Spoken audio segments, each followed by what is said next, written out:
नमस्कार, superfast top 10 news में आपका स्वागत है। मैं हूं आपके साथ समीक्षा दादी। आइए बात करते हैं आज की तमाम ताजा खबरों पर। आम आदमी पार्टी के दिल्ली से राज्यसभा सांसद संजीत सिंह 2 दिन पहले Delhi excise police scam case में जमानत पर रिहा हुए हैं। रिहाई के बाद से ही वे राजनीति में पूरी तरह से सक्रिय हो गए हैं। वे लगातार पार्टी की गतिविधियों में लिप्त हैं। शुक्रवार सुबह संजीत सिंह ने एक प्रेस कॉन्फ्रेंस कर बड़ा खुलासा किया है।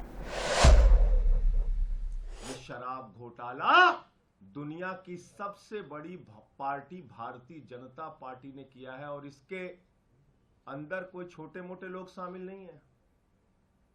इसका भी खुलासा करूंगा आज। इसके अंदर कोई छोटे मोटे लोग शामिल नहीं है।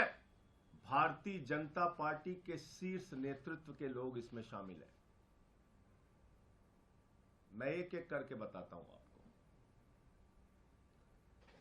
एक व्यक्ति है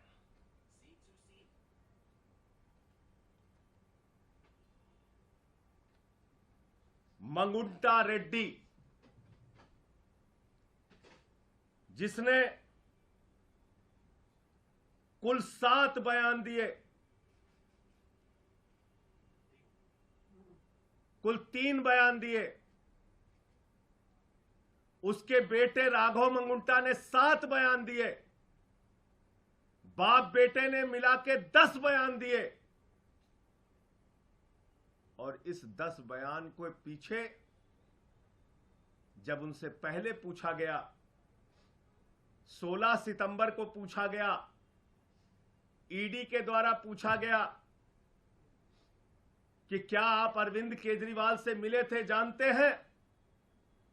तो उसने उसी बात की सच्चाई को उजागर किया। जो बात सच थी, उसने कहा हां मैं मिला था, लेकिन चैरिटेबल ट्रस्ट की जमीन के मामले में मिला था। लेकिन उसके बाद उसके बेटे को, राघव मंगुंटा को गिरफ्तार किया जाता है। राघव मंगुंटा को जेल के अंदर रखा जाता है। 5 महीने तक जेल में रखा जाता है और तब वो अपना बयान बदल देता है। 16 सितंबर पर पहली बार कार्रवाई होती है मंगुंटा रेड्डी सांसद पर। रेड होती है 16 सितंबर 2022 को और 10 फरवरी तक लगातार उसको कहा जाता है बयान दो, बयान दो, बयान दो केजरीवाल के खिलाफ। वो बयान नहीं देता तो 10 फरवरी को उसके बेटे राघव मंगुंटा को गिरफ्तार कर लिया जाता है। और 10 फरवरी से लेकर 16 जुलाई तक 7 बयान लिए जाते हैं राघव मंगुंटा के, मंगुंटा रेड्डी सांसद के बेटे राघव मंगुंटा के। कितने बयान? 7 बयान। 3 बयान बाप का, 7 बयान बेटे का। और उन 5 महीनों में जो 7 बयान वो देता है, उसमें भी पूछा जाता है 6 बयान में अरविंद केजरीवाल को जानते हो? अरविंद केजरीवाल ने कोई घोटाला किया है? अरविंद केजरीवाल पे कुछ बोलना है? उसने कहा नहीं नहीं नहीं, बिल्कुल नहीं। लेकिन 5 महीने की जेल के बाद वो टूट जाता है। और 7वां बयान 16 जुलाई को उसका होता है और वो बदल जाता है। वो वही साजिश का हिस्सा बन जाता है। 5 महीने के प्रताड़ना के बाद बदल जाता है और अरविंद केजरीवाल के खिलाफ बयान देता है। लेकिन हैरानी की बात सबसे ज्यादा यह है कि ये 6 बयान और बाप के 2 बयान गायब कर दिए जाते हैं। 5 महीने की जेल के दौरान दिए गए बयान ईडी कहती है इस पर हमें भरोसा नहीं है, और उसको रख लिया अनरिलाइड अपॉन डॉक्यूमेंट्स, यानी ऐसा बयान जो केजरीवाल के खिलाफ नहीं था उस पर की ईडी ने कहा हमें इस पे भरोसा नहीं है। हमारे वकीलों ने अदालत में पैरवी की, बार बार कहा हमें देखना है वो बयान जो उसने अपनी गिरफ्तारी के दौरान दिया। लोकसभा चुनाव 2024 के लिए कांग्रेस पार्टी ने अपना घोषणा पत्र जारी कर दिया है। कांग्रेस प्रमुख मल्लिकार्जुन खड़गे, सोनिया गांधी और राहुल गांधी ने इसे न्याय पत्र का नाम दिया है। इस मैनिफेस्टो में कांग्रेस ने जनता को 25 गारंटी दी, जिसमें सबसे अहम गरीब परिवार की महिलाओं को सालाना 1 लाख रुपए की मदद देने का वादा किया गया है। राहुल गांधी ने कहा कि ये चुनाव लोकतंत्र और संविधान को बचाने का चुनाव है। एक तरफ पीएम नरेंद्र मोदी और एनडीए लोकतंत्र और संविधान पर आक्रमण कर रहे हैं, दूसरी तरफ इंडिया गठबंधन लोकतंत्र और संविधान की रक्षा कर रहा है। उन्होंने कहा कि ये चुनाव इन दोनों शक्तियों के बीच है। जो चुनाव है ये लोकतंत्र को और संविधान को बचाने का चुनाव है। एक तरफ एनडीए नरेंद्र मोदी जी जो कॉन्स्टिट्यूशन पर आक्रमण कर रहे हैं, लोकतंत्र पर आक्रमण कर रहे हैं, इंस्टीट्यूशंस को कैप्चर कर रहे हैं, और दूसरी तरफ इंडिया अलायंस जो कॉन्स्टिट्यूशन की रक्षा करता है, लोकतंत्र की रक्षा करता है। तो ये चुनाव इन दोनों फोर्सेस के बीच में है। हाईकोर्ट की लखनऊ खंडपीठ के निर्णय के बाद अब उत्तर प्रदेश में सभी मदरसों की मान्यता खत्म हो गई है। मानक पूरा करने वाले मदरसे अब यूपी बोर्ड, सीबीएसई या फिर आईसीएसई से मान्यता लेकर प्राथमिक या माध्यमिक विद्यालयों की तर्ज पर संचालित हो सकेंगे। जो मदरसे मानक पूरा नहीं करते हैं उन्हें किसी भी बोर्ड से मान्यता नहीं मिलेगी और इनका संचालन बंद हो जाएगा। चुनाव आयोग ने राजनीतिक दलों को जनता के बीच अपने मुद्दों को पहुंचाने के लिए दूरदर्शन और आकाशवाणी पर मुफ्त में करीब 130 घंटे मुहैया कराए हैं।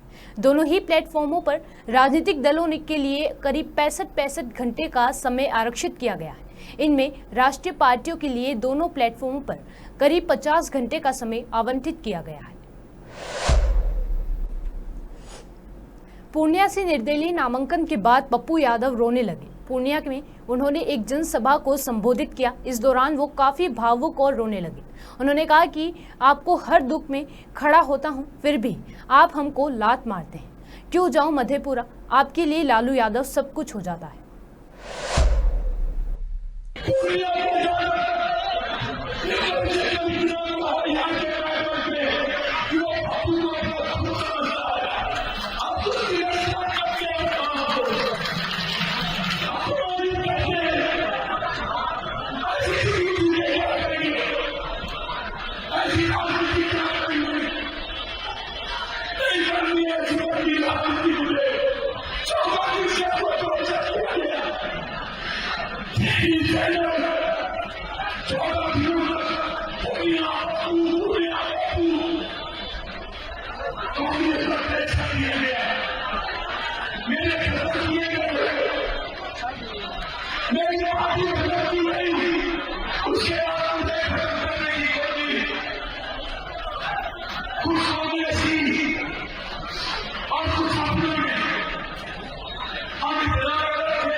जिसका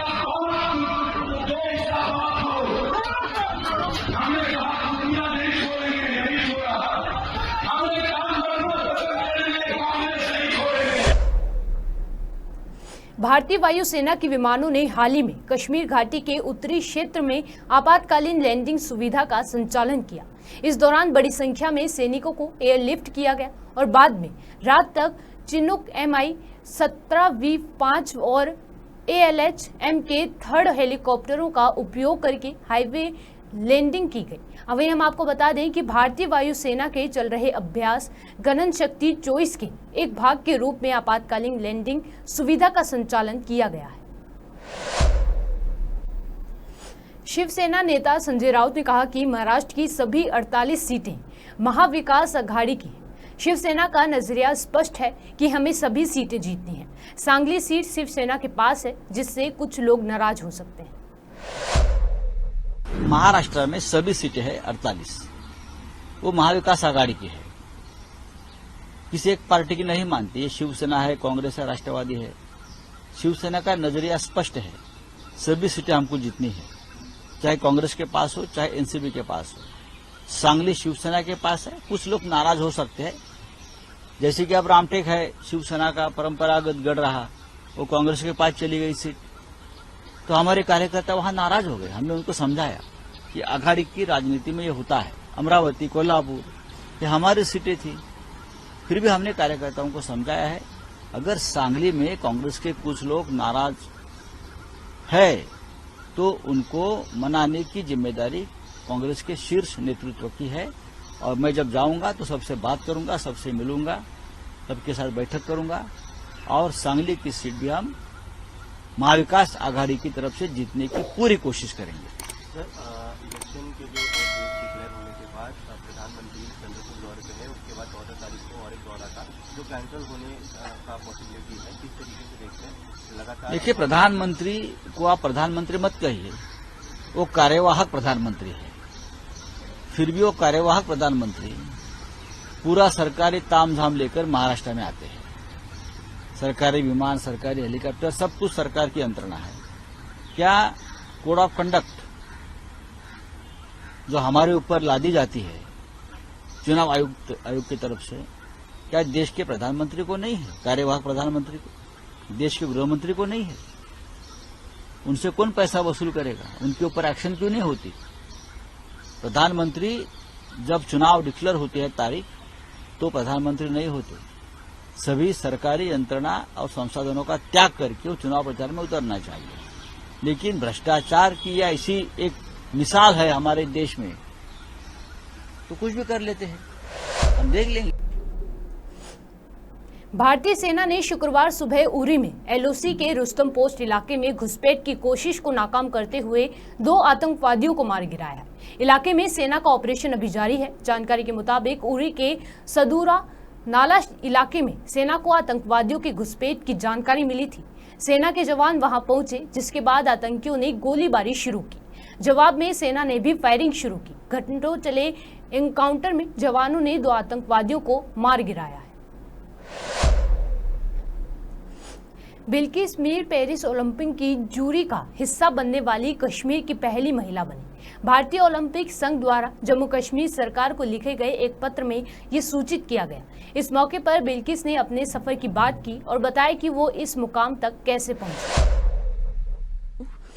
पेरिस ओलंपिक्स जो होने जा रहा है इन द मंथ ऑफ अगस्त, उसमें मुझे जूरी मेंबर लिया है, और मैं पहली लड़की हूँ कंट्री से जिसको इस पैनल में लिया गया है। और ये मेरे लिए नहीं बल्कि हमारे पूरे यूटी के लिए और हमारे मुल्क के लिए फख्र की बात है कि उस प्रेस्टिजियस इवेंट के लिए मुझे इस पैनल में लिया गया। और ये सफर 1998 में शुरुआत हुई डल झील से, और इसमें 98 से लेकर 2007 तक मैंने अपने यूटी को रिप्रेजेंट किया, and I have represent my country in World Cup 2009, and I was a jury member in Asian Games also जो चाइना में हुआ। I was their chief finish जज। सो ये सफर पूरा आज 30 इयर्स के बाद जो एक पूरा हो गया, जो मैंने ख्वाब देखा था, अल्टीमेट हर एक एथलीट का ख्वाब होता है ओलंपिक्स पहुंचना, तो अल्हम्दुलिल्लाह ये मेरा ख्वाब पूरा हो गया।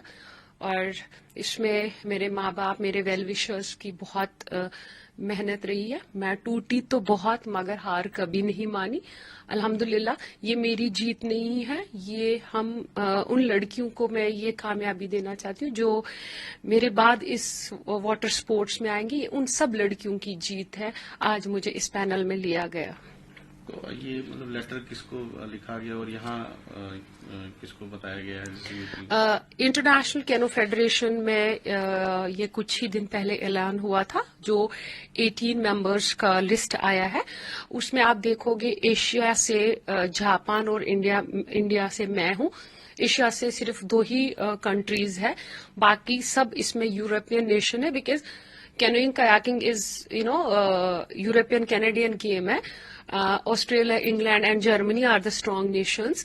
पहली बार इस प्रेस्टिजियस इवेंट में हमारी कंट्री से मैं जा रही हूँ, और ये लेटर इंटरनेशनल कैनो फेडरेशन ने इंडियन कयाकिंग कैनोइंग फेडरेशन को इन्फॉर्म किया, और उसके बाद IOA को भी इस बारे में पता है, और उसके बाद मेरे स्टेट में भी ये चिट्ठी आई है और इन्फॉर्म किया गया इसके लिए। तो मतलब थोड़ा सा इसके बारे में बताइए कि किस तरह, जैसे पहले आप एक खिलाड़ी थे, फिर आप जूरी मतलब एज अ जज बन गए, तो उसके लिए किस तरह की मेहनत की आपने? कोई पेपर या कोई आपने दिए होंगे उसके लिए? मैंने जैसे पहले जिक्र किया, 1998 में मेरी प्लेइंग कैरियर की शुरुआत हुई डल झील से, जब स्पोर्ट्स का नामो निशान नहीं होता था और स्पोर्ट्स को दरबदरी के नजरिए से देखते थे, और समाज में भी बहुत कुछ हमें सुनना पड़ता था। जब हम ट्रैक सूट डालते थे, वो भी एक चैलेंजिंग सिचुएशन थी 90s में, बट हमने हार नहीं मानी, क्योंकि मेरा लक्ष्य यही था कि मैंने अपनी कंट्री को रिप्रेजेंट करना है। तो ये मैंने जैसे बोला कि 30 इयर्स आज कंप्लीट हो रहे हैं। मैंने लगभग 12 साल अपने यूटी को रिप्रेजेंट किया, उसके बाद मैंने कंट्री को वर्ल्ड कप में रिप्रेजेंट किया, और मैं 10 साल इंडिया टीम की चीफ कोच भी रही, जिसमें मेरे टीम क्वालिफाइंग राउंड तक पहुंचे, एशियन चैंपियनशिप में मेडल भी मिले। और उसके बाद 2008 में मैंने इस एग्जाम को क्वालिफाई किया जर्मनी में, जिसमें मुझे बेस्ट सेकंड जज लिया, क्योंकि इसके लिए बाज़ाब्ता आपको एग्जाम देना पड़ता है। उसके बाद वो एग्जाम जब आप क्वालिफाई करते हो, उसके बाद ही आपको इस पैनल में लिया जाता। तो ये एग्जाम मैंने 2008 में जर्मनी में दिया था, जिसमें मुझे बेस्ट सेकंड जज लिया गया था।